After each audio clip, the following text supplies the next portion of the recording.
Hello, everyone, and welcome to Life Skills. My name is Sheppard. I'm a student at Niagara College, and I'm recording this video for you today. Today, we're going to be talking a little bit about time management. But before we get into that, let's just talk a little bit about life skills in general, the benefits of life skills. The more we learn in life, the more confidence that we have going forward. And as we acquire a new skill, we equip it in our tool belt that we'll be able to utilize at some point in time within our lives. And the more that we know, the more happier we'll be and the more successful we'll be. So let's talk a little bit about time management. Why is it important to manage our time well, and how do we manage our time well? The main reasons that we want to manage our time well, because first of all, it creates for a better success rate in our future endeavors. Also, it lowers stress significantly when we're doing things in a timely fashion, and we're not stressed out because of deadlines and such. When we complete tasks in a shorter amount of time, it allows us to have more leisure time, and who doesn't want that, right? So what are the benefits to time management? Well, first of all, it's a stress reliever. It allows more time for ourselves. It gives us more opportunities in life, and it helps us to accomplish our goals. Let's talk a little bit about stress relief. When we're not stressed out, we can accomplish our goals much better. We have a clear mind, we're more focused, and our productivity is increased significantly. The second point is that when we manage our time well, we have more time for ourselves, time to do leisurely things like our hobbies, and it allows us more time for self-care. It allows for more opportunities. I know for myself that, when a friend calls me up to go over and watch a hockey game or something like that, if I haven't got the things done that I've needed to do, then unfortunately I'm not going to be able to do that. And that frustration can create stress, and it can affect the job that I'm trying to do. I know that I have to do this thing, and I'm not happy that I've put it off, but I still need to do it. And I can't go to my friends and watch the hockey game now, and I'm kicking myself for not doing the thing when I had the time to do it. And time management is also really helpful in accomplishing our goals.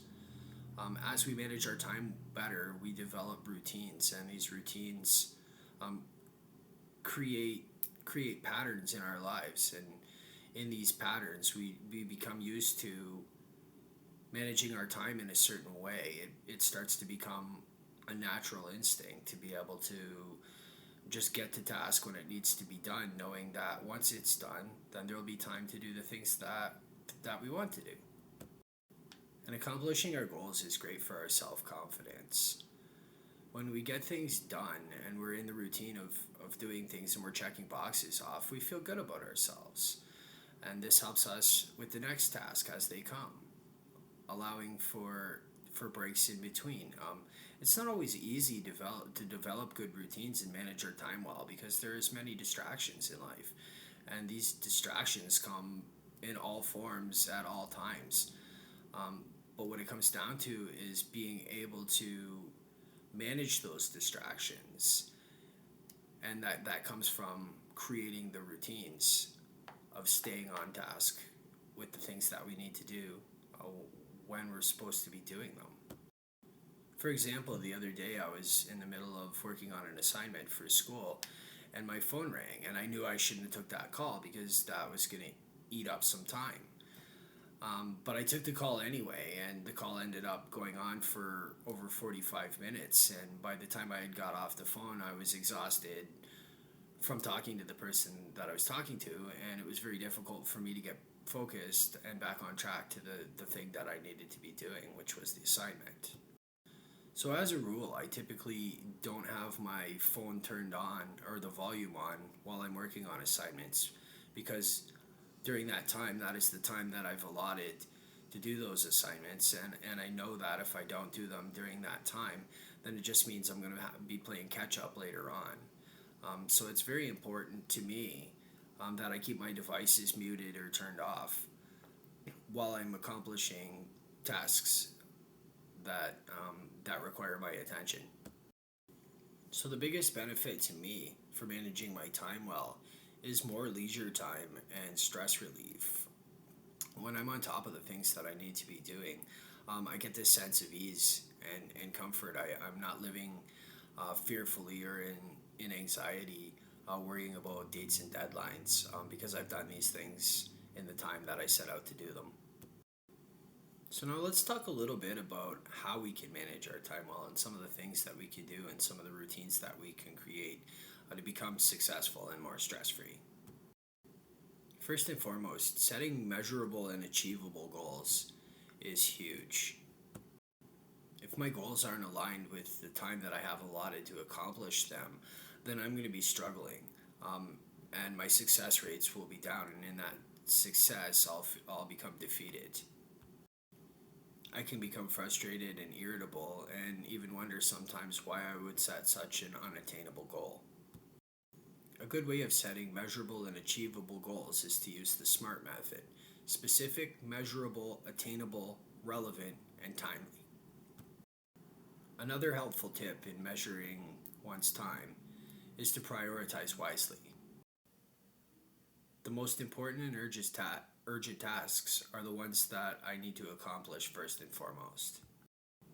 If I have upcoming due dates and deadlines, these things need to come first. I have to clear my schedule and get these things done. If I prioritize something less important ahead of that, then I'm going to be scrambling at the end to get the important task done, and the work will suffer. It will definitely be a reflection that I managed my time poorly. So what I usually do is make a list.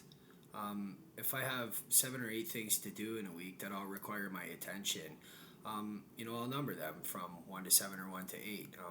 What's the most important? What's the least important?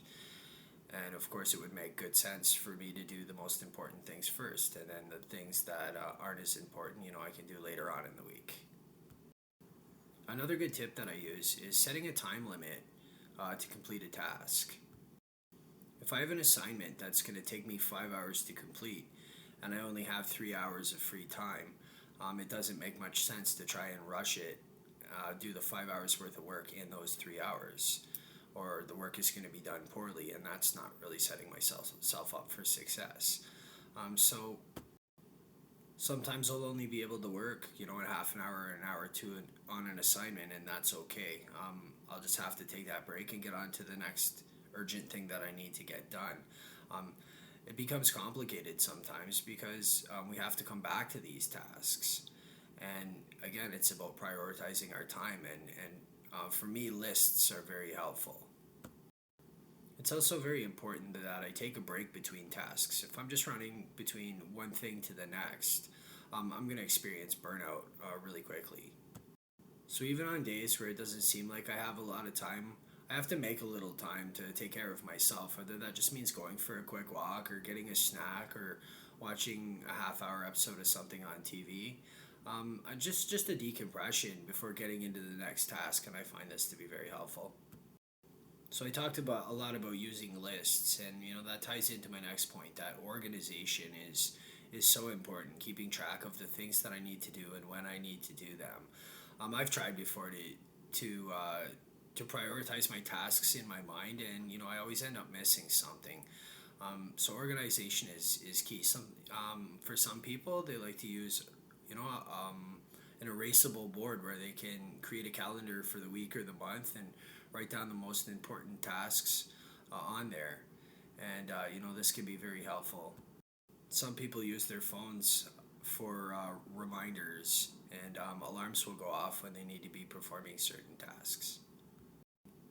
Whatever way you decide to organize yourself, to prioritize your tasks, it is an important thing to do, because it helps us to keep all those times and dates, in a spot where we can visually see them. And the last thing is to plan ahead. Just be mindful of what things you have coming up, throughout your week. What things are going to be distractions. What things are imperative that we get done. Take the time to be aware of the things that are going to come up, which could potentially take us off of our schedule. The most important thing to remember in all of this is cut yourself a break sometimes. Things aren't always going to go the way that we think that they're going to go. But when we become frustrated about the distractions and about the things that we can't control, that added stress and that added frustration won't help us in any way. So just sometimes take a breath and breathe and try to take life on life's terms and be prepared and organized as we can. Until we meet again, best wishes.